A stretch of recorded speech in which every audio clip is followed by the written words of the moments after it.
दुर्भाग्य का विषय है कि गोवा संगीत का गढ़ है, संगीत का संस्थान है और यहाँ बड़े बड़े दिग्गज कलाकार यहाँ हुए हैं। और मैं दूरदर्शन और आकाशवाणी का एक छोटा सा सेवक हूँ। दायित्वों का वो जो कार्यालय के जो दायित्व हैं उनका निर्वहन करते हुए संगीत की सेवा बहुत ही दुष्कर कार्य है, बहुत ही कठिन है, क्योंकि ये तो जितना करेगा उसको उतना ही प्राप्ति होना है। वो कहने की बात होती है कि खानदानी है तो ऐसे है वैसे है, कुछ असर होता है, लेकिन प्रैक्टिस से, अभ्यास से, वो कहते हैं ना कि करत करत अभ्यास से जड़मत हो सुजान, रसरी आवत जाते सिर पर पड़त निशान। तो जो जितना करेगा उसको उतना मिलेगा। बाकी माता पिता का आशीर्वाद, गुरुजनों की कृपा, उनका आशीर्वाद और ऊपर वाले की कृपा।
ah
पहली सा नि ध रे ग म ग म म रे ध रे ध रे ध रे ध जगर जय को न माने श्याम तोरी पैया ध रे म म ग ध रे ग म ग म म रे ध रे ध रे ग म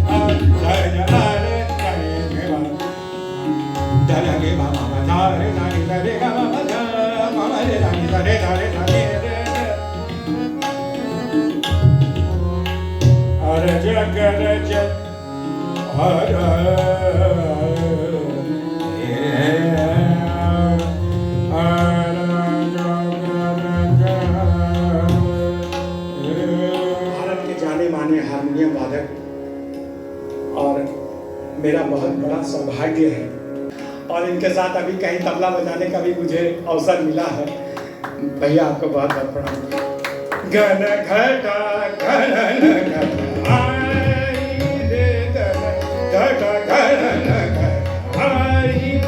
सूरदासी मल्हार। घन